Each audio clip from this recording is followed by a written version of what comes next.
Okay, there we go. Oh, we're live. Yeah, we are now live. Hi, I'm Heather. Hi, I'm Alexis. And we've known each other a handful of years. We've met each other in cool ways. She's just come back across. And we want to talk about sacred economics, divine compensation, budgeting. Thinking about money in a new way. Yeah, thinking about money in a new way. And not just cash, but also the resources needed in order to feel like you're living a really abundant life. Yeah. You don't have to trade cash for all of those. Right. Resources are multifaceted, different ways. People, human resources, our internal resources. So let's do our 3 breaths and then super quick check-in, and then we'll launch in. Okay.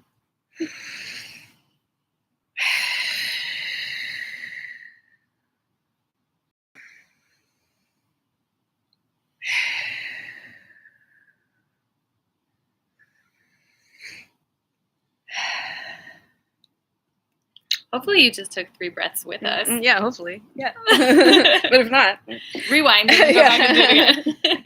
So, just a quick check-in from me. I'm really excited that you're here.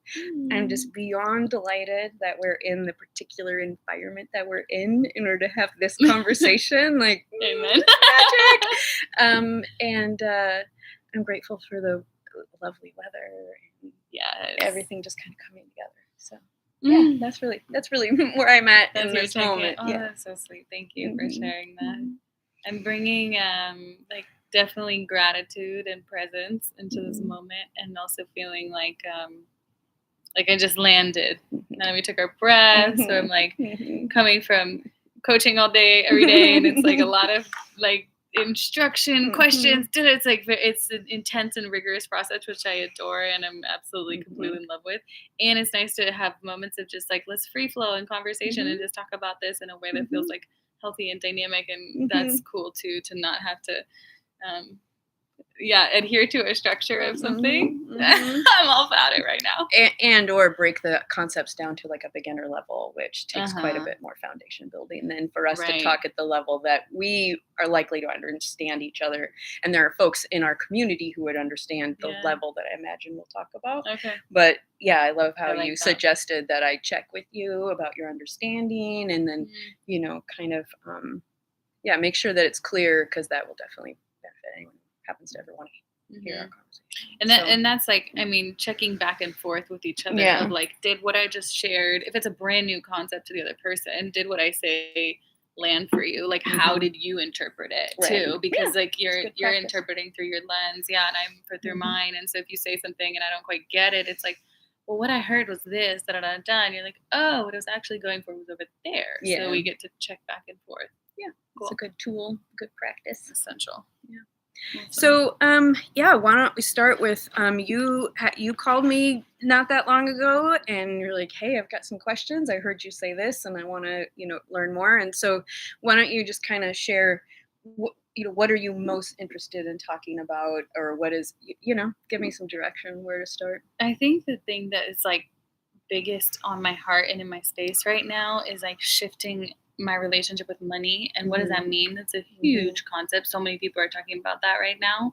So for me specifically, it's like I need and want and get to relate to money in a new way, where I grew up with concepts. I grew up with interpretations. I grew up with money doesn't grow on trees, and root of all, like the root of all, what is it? Root of all evil is money. And those type of things. And I've done a lot of like soul sweeping, I would call it, brushing out a lot of this kind of like subconscious reprocessing and reprogramming work, unlearning all of this. And at the same time, I feel like I still have this sticky point for me. And I remember this situation in my childhood or adolescence or somewhere where I was with a group of peers, and I said to everybody, the root of all evil is not money, it's hoarding wealth. And so I find myself like having really hard time saving any money, and like I'll get money and then it's all gone. And I'm just like, it feels like a leaky vessel, Mm-hmm. which is so frustrating. I know it and I Mm-hmm. see it and I have the awareness, and yet for some reason or another, right? It's like that got tied real core to my identity. So I remember all my peers in the whole circle that we were in were being like, yes, yes, yes, you're right. And so I remember in that moment, I was like 11 or 12 or 15 or whatever, however old I was, somewhere in that very like malleable bisocial peer group constructs, thinking, oh, got it. Okay. So I can make money, but I can't have it. Yeah, which is a bummer, because hoarding, really, my first thought when you said that was huge amounts of money. That's what I think I thought. Yeah, but then I can understand why your younger self might be like, oh, that means don't hold on to none anything. Yes, exactly. Which is not. It's not working out for me in my life. No. Which is why I was like, when you said something, I was like, oh, we got to talk about this. Because I was like, man, this thing is really not working. This concept that I installed when I was 12 years old or however I was. So I guess that's kind of where the foundation of the base that, had me come to you and say, hey, I want to have a conversation about this, because this is like really present for me. Yeah. I love that you're taking notes over there. Well, I want to remember and not get lost in, like you said, there's so many different directions I could go, and I've been nerding out about I guess I could say capitalism and economics, and like subsistence lifestyle, and basically my entire life. And I came very close to a bachelor's degree in economics, and then growing up very much in an entrepreneurial environment, plus practicing it for decades. So that reprogramming of those childhood beliefs are so huge for everyone. Yeah. Particularly because I feel like those of us who are in our adult years right now really learned as younger folks that money and cash were like the only way to happiness, the only way to get the things you need or want. And also that there was much more trust and like belief that it was real. And I think it's how most folks grew up. But I grew up where literally like cash was the last thing that we used to actually basically have an energy exchange. Like if I'm going to do a service for you, and you receive a benefit, that they might pay me in moose. Or in for context, you grew up in Alaska. Many paychecks, either from my family or from others to my family, came in the form of food or resources or needs of some kind. Cash was even to doctors. Like we paid doctors with halibut. They would give us a bill that was a cash amount, but we would give them that value in halibut, and everybody's happy. We're all benefiting. Well, yeah, because food is. Well, this calls into question also a larger concept of what are resources, and I think a lot about internal resources. Like, are you resourced and skilled in the situation? This is, I guess, the currency I most frequently deal in. This is amazing that you brought up the halibut paying the doctors, because the currency I most frequently deal in is actually internal resources. How internally equipped are you to face the situations of your daily life, of also, extreme circumstances, something that is completely outside of the realm of your daily life? How prepared are you to face the unknown? That's a huge one. How prepared are you to get out of your comfort zone? Like, how do you feel approaching different kinds of people? How do you feel handling things? Do you shy away? Do you tend to like fight or flight? Do you, right? So that's really valuable for me to hear. I appreciate that. We really need to disconnect the idea between cash, currency, whatever, and abundance, having all of your needs like met and exceeded. Like there's too much of this connection between cash equals these things. What are those things? These are like your life needs and needs, wants, resources, like trips, like anything as if that you want. The only way you can get any of this stuff is with cash. Right. And for most of us, the only way you can get cash is trading your time, your Yeah. resources, your energy Yeah. for money from someone else Yeah. who's determining your value, Yeah. usually, what you're going to do, how you're Working going to for a spend your job. time. So Mhm. trading time for money then is compounded in its expense, because say I want a massage and it costs me $100 cash, Mhm. then I have to work the number of hours it takes to earn $100 Yeah. cash and then give it to the massage therapist. Yeah. But if the massage therapist and I have some sort of other like reciprocal agreement where they say, I will lovingly and willingly and joyfully give you a massage, because you're doing this amazing thing that's similarly valuable. Mhm. And so now we've cut cash out of the middle.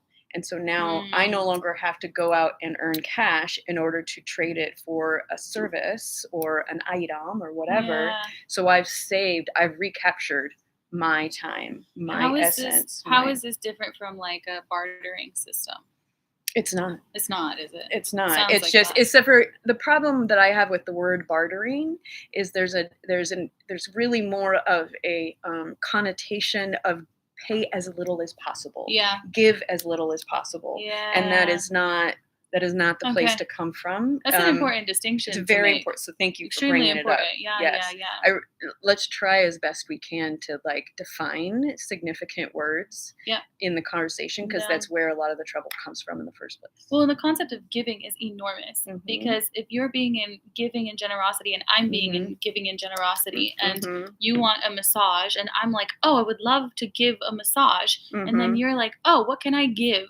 It's not a give and a take. It's a you're giving and I'm giving. I'm giving and you're giving. And so if we're both coming at the situation as givers, that is going to that's going to result in something very different from bartering, which I also agree. I mean, I'm bartering, negotiating, like strategizing makes me think of the time I was in a market in Morocco, and I wanted to like barter for the lowest possible price on this gorgeous leather backpack I wanted, right? And that's like, I'm playing like a zero-sum game if I do that. And so I think that's a really important distinction. For me, that just landed like, okay, this is not that. We're not playing a zero-sum game. It's how can I give something that's of the full or even more value generosity of the thing that I want. Exactly. We got to be generous for that to occur. So I want us to take a breath, because I think based on how that just went, I think my next thing that I'm going to say is going to also blow your mind. So I'm excited. Let's take a deep breath. Okay.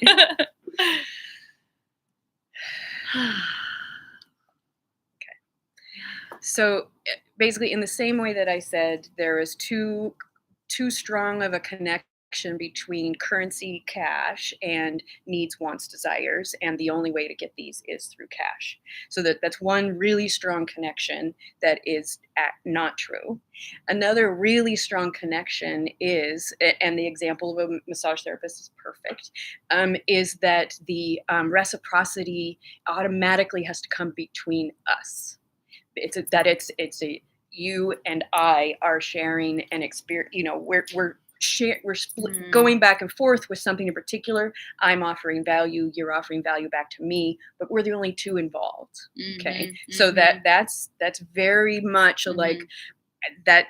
That's such a strong belief system. Yeah. But here's where this is how it really works. I'll give a very real life experience example, and tell us how it works first, and then that's right. So I have particular skills.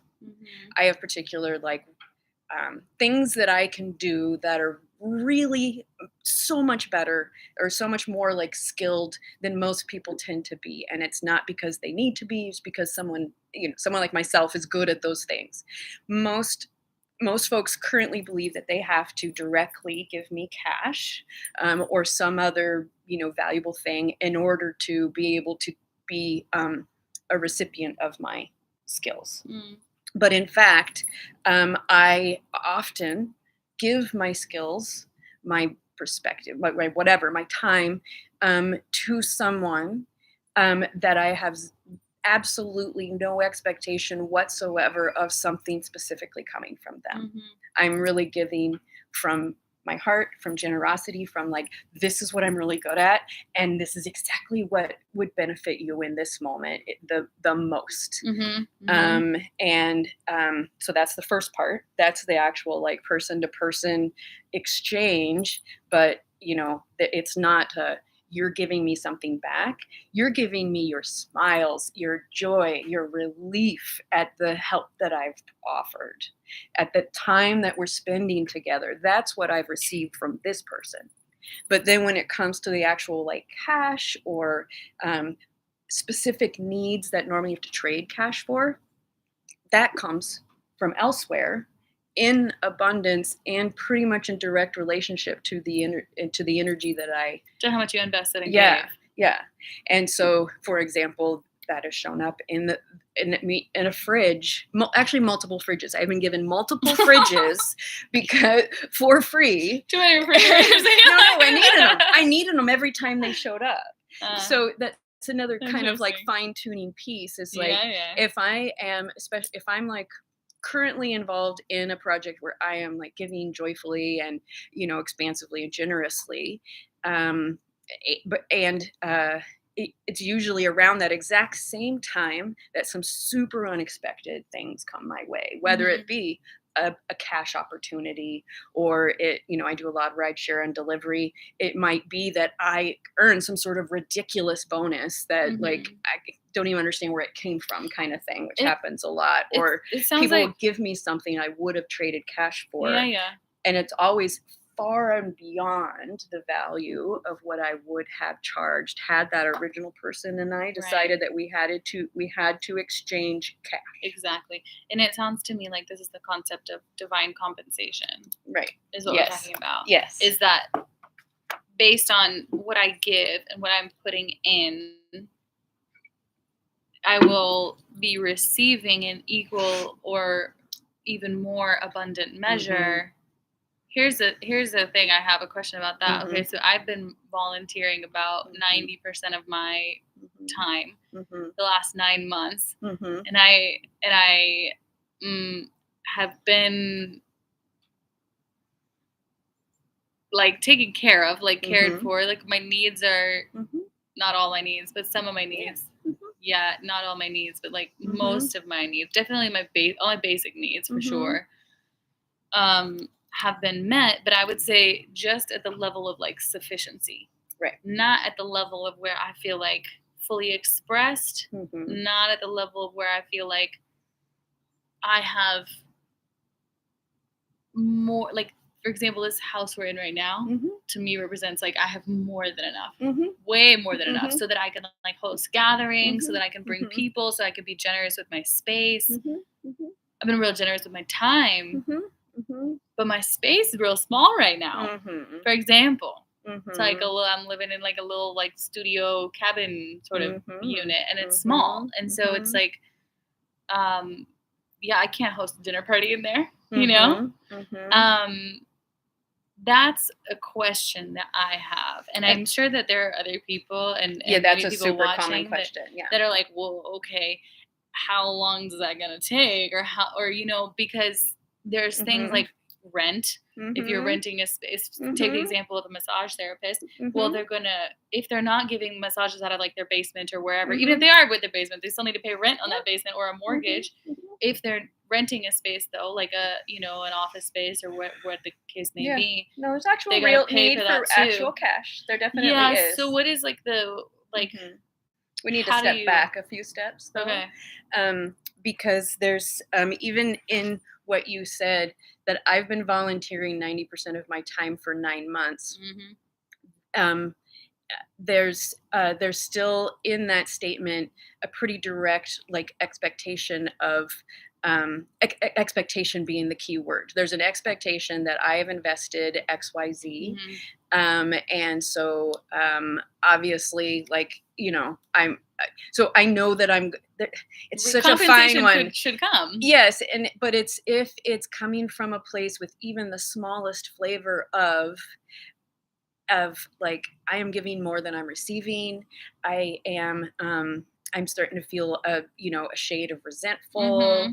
I am feeling fear because not enough cash resources are coming. Yeah. So those are like the killers of the flow of the actual and I think not only they may not kill the flow as much as I suspect. I think it's more that they kill your ability, they strangle your ability to see the ways that the compensation, the divine compensation is actually arriving. Yeah. So that's I one like piece. I like to be open to it, and I totally hear what you're saying, because that flow that you're talking about is really essential, and we are the ones that are basically in charge of connecting or cutting ourselves off from it. And I know that being, traveling solo around Latin America for about like 7 years over the last decade had me a lot in the flow. And these things felt real easy. I remember I was going into the Amazon rainforest, and I was like, gonna run out of money soon. And I like saved up money at a job before that, and then I was like, I'm gonna run out of money soon. You know what? I need $2,000. The universe, and the universe like, I think it was like a week and a half later. Check my bank account, $2,000 exactly. I'm like, all right, cool, thank you. Was that like a donation or something? No, it was like a part of an inheritance. Oh, okay. Yeah. So, what was I gonna say about that specifically? Okay, so cash specifically. There are needs for actual cash. Yes, that in our current paradigm, that's not going to go away. But and so there's like a bottom up and a top down way. But the first place to start, and I'm sure you've already done this, but the first place to start is looking at, is there absolutely anything I can shave? And it could be something like, for me, I stopped working with, one phone company, like one of the big names, and I started working with Mint, for example, and I saved, it used to be $100 a month, and it went down to 30. So that $70 difference, I've now recaptured by not paying that higher amount, and I'm going to move that actual $70 cash saved to one of my other needs. So definitely a penny saved is a penny earned. Like that one is to an extent true until it comes to the hoarding point. So there's always like just like everything in life, there's a range, right? But in the beginning, it's looking for the places, where can I save? Where can I save the actual cash resources that I do have?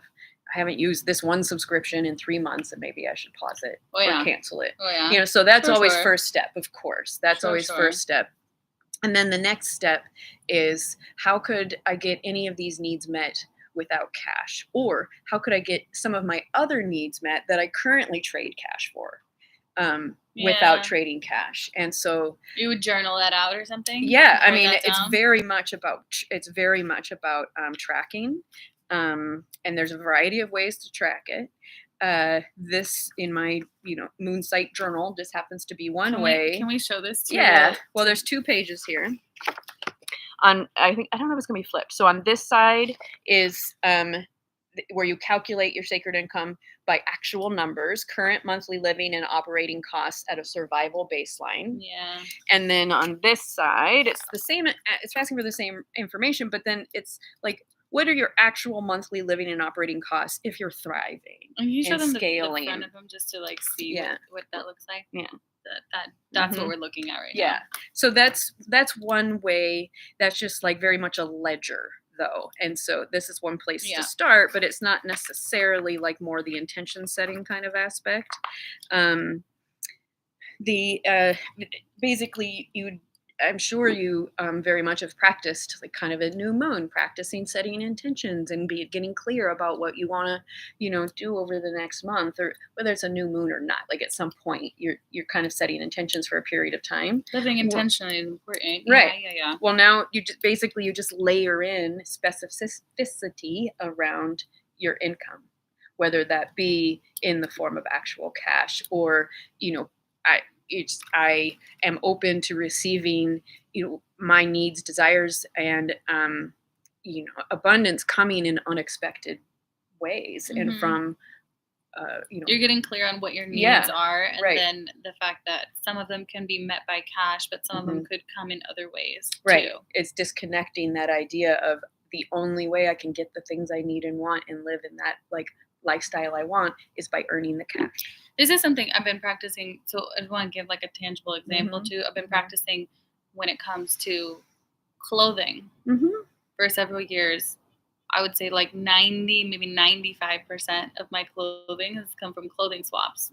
Yeah, me too. Right. Such there that literally I'm like recycling clothing swap clothing. Yes. It's like the next clothing swap, like go to a clothing swap, like have that stuff for a season, a year, a couple years, whatever, depending on the quality of it. And then like next clothing swap comes around and I'm literally like taking clothes I got at a previous clothing swap to that clothing swap. Some of them, right? Some of them I keep, like, but that is and then my wardrobe is consistently shifting and I'm not spending money on it. So that's an excellent example of something to track. So you would have, if you had the cash resources, you would trade them for clothes. I would be.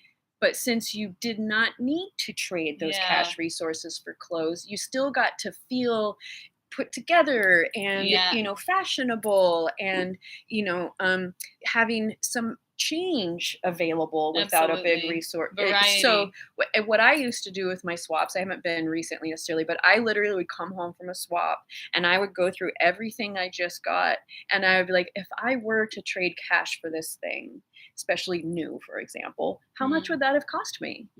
And then I just literally in true currency terms would look at it and go, I just came home with $950.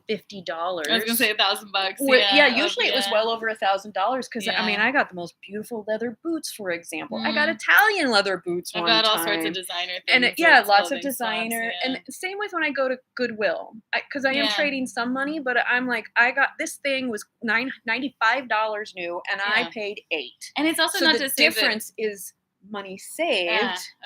And so you count that in your full like net worth because because then it gives you the recognition of, okay, I got to have the joy and the delight of having this really valuable thing, but I didn't have to trade my time, money, resources, my energy in order to have that thing. And it's not to say it never happens. I mean, like I've definitely done some clothes shopping at certain stores and things. But if you were trading cash, you would probably in a year spend thousands of dollars on your cool stuff, right? And so that is, one of the things that I track is how has my life been elevated without the use of cash. And one of them is a perfect example are clothing swaps or buying them at a very, discounted rates, or the difference between the original retail value and what you actually paid is divine compensation. Unless you're buying shit you don't really want, then you're just throwing it away. Let's say that again though. The difference between the like retail value of something and what you actually paid for it is divine compensation. Yeah, and the reason why is because, so when I add that into my net worth, for example, that's when I just kind of offhand said, oh, there was one quarter where I tracked my divine compensation as well as my cash compensation, and I was making $10,000 a month based on the value of what I was actually receiving.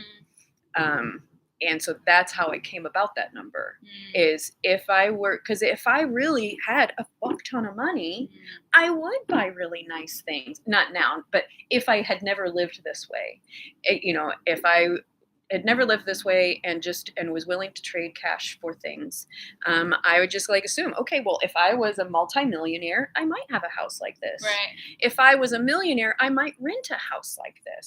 I would buy land. Yeah, well, I'm just saying, so this is even an example. The value of my ability to stay in a home, which I haven't even looked to see what it would cost to rent something like this on Airbnb. I've literally never had cause to look up a house like this on Airbnb. Like a couple grand. Probably a day. Yeah.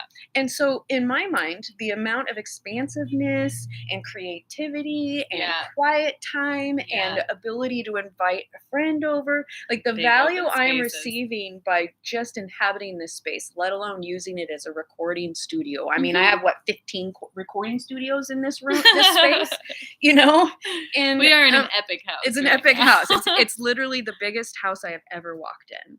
And I have been in multi-thousands of homes because I've just been one of my like hobbies throughout my life. It's a pretty glorious house. It is. It's pretty great. So I consider all of that to be, because if I would trade cash for this experience, it would have cost me many thousands of dollars. I'm gone on vacation for 16 days and I'm getting paid for it. Interesting. So it all kind of comes together. It's, if you're not trading cash, you're still receiving the value. This is such an important concept. I love talking about this. I'm curious, like, what other... We're around the 30-minute. We're at 30 minutes, yeah. And I'm curious what other concepts we want to talk about or share before. Well, I think to make it really practical, because I know that it's still like kind of tough to kind of hang on to for especially folks who really haven't even started to break themselves out of the paradigm of, trading time for money and capitalism, where you trade money for services and goods. Like that's how it happens. So to make it really concrete, it really, nobody likes to cut back, but that really is the first step, is to go through and look at everything and, really get firm, like, okay, what is the value that I'm receiving from this subscription, for example? Even it doesn't matter. It's only $5. Well, so cutting back. Yes. Yeah. And then also it sounds like having a ledger or keeping some sort of like journal. You got to get it out of your head. I'm going to go and get real clear in the last 6 months of like, what have I received? Have I been to a clothing swap? Have I gone to a house sit? Have I, received what have I received? Like, has a month of rent been provided? What would that cost? You get to drive a really great car. I do. That you're not actually paying for. What would that be cost? What would that cost? Yeah. Right. But then also when it comes to those hard, like rent, like someone else paid your rent for 1 month, just say, $600, whatever. That $600, if it's not a loan, if you don't have to pay it back. Right. That is direct cash compensation, with the exception of you did not have to trade your time for that money. If it was truly a gift, it's not a loan. If it was a gift, if it was a gift, looking at basically you would have traded $600. I'm just making up numbers. You would have traded $600 for your rent if it was available to you. So I'm looking at what I was gifted essentially in the last 6 months, let's say. But it paid for your rent. So I categorize it. Like, we really probably should look in my actual budget program that I use, which is called You Need a Budget. It is a subscription, but it's been life altering, and I've used it for almost a decade now. YNAB. Yeah. And it's because you have a very clear budget. You are giving every dollar a job. You've got a line item for each of the things. Like, it's the budget everybody hates, but it gets really fun. I was gonna say. Everybody hates it. Do you know why people hate it? Because you feel like it's a punishment. It does. It feels horrible. You need to delegate every the idea dollar. that it's a punishment. Yeah. This is joyful. Everything about money needs to become joyful. How did you create that? Because for me, the joyfulness or the budget? I hear you say every dollar has a job, and I'm like, ew, gross. Like, it makes me want to barf, because I'm like, that level of detail seems like a massive waste of time to me. No, there is a learning curve. Definitely, there is a learning curve. There is an investment of time. But one of the most concrete ways that it has saved me time and again, primarily my health, the way it has saved my health over and over again, is by being able to go in and give each of my actual cash a job, and then being able to also keep track of the things that I really am truly receiving that are filling needs for me, that I am not trading cash for. And then I can look at it and go, okay, I'm living in fear and thinking I need to get my ass out there, and I've got to go do some rideshare and delivery because I want $500 more in my account. Instead, I look at it and go, well, all of my bills this month are paid. All of my bills next month are paid. I have jobs that are already on my calendar that are going to be income that will be coming in that time. And so instead, I'm actually seeing that the internal pressure I'm feeling to go trade my time for money is fabricated. And in this moment, I do not need to go spend my time and energy in that way. It is better spent giving it to something that is actually nourishing. You're reclaiming your personal sovereignty in this Yes. process as well, Yes. which is huge. Yes. And I'm almost curious if, we should maybe end the conversation here and continue on another one, because this is so good and there's so many places we could go. And the other piece that I want to make sure I throw in that I think is crucial. Is I want to keep it digestible. Yeah, value also comes in opportunities. Value comes in opportunities. So, for example, you and I are about to have a conversation about you being maybe one of the pet sitters that's on my team. Mm-hmm. That is not an income opportunity that you knew about 3 weeks ago. Mm-hmm. And but you took the step of calling and saying, hey, I need to reset my perspective about all of this, and I really do need some actual cash. Mm-hmm. And so now here I am going, great, I have jobs to give you. I have paying work to give you if you're available and you want it. That's an opportunity that a couple of weeks ago you did not know. Right. But I'm sure you were sitting there going, I really am visualizing the amount of cash that I need. I don't know where it's going to come from. But then this particular opportunity arose. I wouldn't be surprised if there's other opportunities that arise that you were not expecting. Yeah. And so there's that's value. Another piece is the value, and some of it's soft value, because like, what is the value of the mind expansion of me spending this much time in this space? What's the value of you coming over and having this conversation with me today?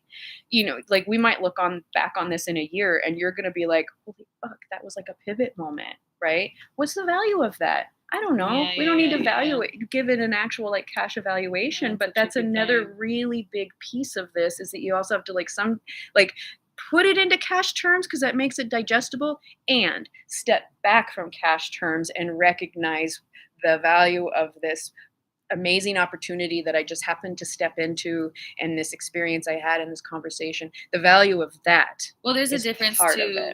There's a difference too between like the market value of something and like the infinite value of something. Because I have a lot of like priceless conversations and moments of breakthrough for students, for when I'm being coached, when like all sorts of things happen where I'm just like, there's no like, when someone's life shifts, you cannot put, there's not a value, there's not a monetary, it could be worth millions of dollars, like literally, but then there's a market value of like, what that attached to that is what's interesting, is that we can do that, we can create that based on what does the market tell us this is worth, and at the same time I think there's like a dichotomy we get to hold in both hands, and understanding that that is palpable, tangible reality, and also this is infinite, this is worth so much more than I could even possibly put a dollar value on, so therefore I also can put a dollar value on it. Well, and that's another thing I've been super nerdy about, is I have tracked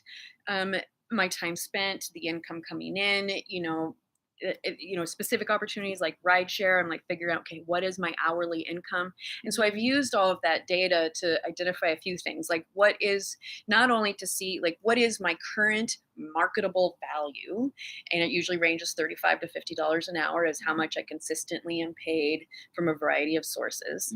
And so I use that number to go, okay, well, I've just recaptured 4 hours because this house is going to have a housekeeper come in instead of me do my own cleaning. So I've just regained 4 hours at $50 an hour, and that's a couple $100. So there's that piece. But then there's also me just actually breaking down, okay, this is how much my time's worth, and then this is, what I've been receiving for it. And then over the course of time, specifically in the like container of rideshare, I have 6 years of data that demonstrates that when I started and I was in my like shadow self and I like perceived people as unsafe, I consistently made $20 to $25 an hour. As soon as I shifted that perspective, I consistently and over time continued to increase my income until the point at which I was pretty much always making 2 to 3 times the average rideshare driver in town. And I would make it in much shorter periods of time. And I would like it based because I was following like, now's the time to go drive. And I'd go out and make $100 in a couple of hours. And I know that because I had so many, in tips, mostly from Lyft themselves or from Uber, like I will get some random bonus and I'm like, why the hell did I make an extra $25 on this? And, or, there's too many details for me to go into, but I'm just saying that I've used that as a way, like, I haven't made the graphs yet, but I will eventually, or I'll have an assistant do it, where to be like, this was my income when I was at this level of consciousness, and this is how it continued to rise as my level of consciousness changed, and as my expectations of humans as well as my experience evolved. And your intention and what you're creating. Because I did set it when I got in my car, every time I would say, angels, guides, guardians, and enlightened beings, please match me with kind. Just I get emotional because it's so powerful. Please match me with kind, generous, interesting writers and lucrative and safe rides. And I have had over 10,000 people in my car.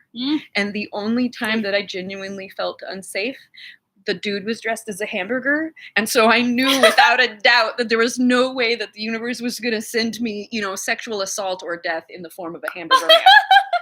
So, like, even that was, like, extraordinarily valuable, right? So that's another thing I've been excited. I'm excited to, at some point, hash out the numbers and prove divine compensation in my own experience. So cool to talk about this. Love this. Yeah. Thank you. You're welcome.